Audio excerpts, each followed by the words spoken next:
Abu Dhabi Kerala social centre ഒരുക്കുന്ന 12ാമത് ഭരത് മുരളി നാടകോത്സവത്തിന് തിരിതെളിഞ്ഞു.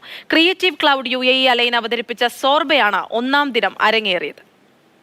നാടകങ്ങളാണ് ജനുവരി 22 വരെ നടക്കുന്ന ഭരത് മുരളി നാടകോത്സവത്തിൽ അരങ്ങിലെത്തുന്നത്. നാടകോത്സവത്തിന്റെ ഔപചാരികമായ ഉദ്ഘാടനം അഹലെ ഹോസ്പിറ്റൽ ഓപ്പറേഷൻസ് മാനേജറും മലയാളം മിഷൻ അബുദാബി ചെയർമാനുമായ സൂരജ് പ്രഭാകർ നിർവഹിച്ചു. Kerala social centre president AK Beerankutty അധ്യക്ഷത വഹിച്ചു. സെന്റർ അകത്തളം ചിത്രങ്ങൾ കൊണ്ട് മനോഹരമാക്കിയ പവിത്ര ക്ലിന്റ്, അർജുൻ വേങ്ങര എന്നിവർക്ക് സെന്ററിന്റെ ഉപഹാരം ചടങ്ങിൽ നൽകി. പ്രസിദ്ധ ഗ്രീക്ക് നോവലിസ്റ്റായ നിക്കോസ് കസാൻസാക്കീസിന്റെ സോർബ ദ ഗ്രീക്ക് എന്ന നോവലിന്റെ സ്വതന്ത്ര നാടകാവിഷ്കാരമാണ് ആദ്യ ദിനം അരങ്ങേറിയ സോർബ എന്ന നാടകത്തിൽ അവതരിപ്പിച്ചത്. UAE നാടക പ്രവർത്തകൻ സാജിദ് കൊടിഞ്ഞിയാണ് നാടകത്തിന്റെ രചനയും സംവിധാനവും നിർവഹിച്ചത്. ഒരു വ്യക്തി ജീവിതം പൂർണ്ണമായി ജീവിക്കണം എന്ന ആശയമാണ് നാടകം മുന്നോട്ട് വയ്ക്കുന്നത്. നാടകോത്സവത്തിന്റെ 2ാം ദിനമായ ഡിസംബർ 30 ശനിയാഴ്ച രാത്രി 8:30 അജയ് അന്നൂരിന്റെ സംവിധാനത്തിൽ അൽകുസ് തിയേറ്റർ ദുബായ് ജീവലത എന്ന നാടകം അവതരിപ്പിക്കും.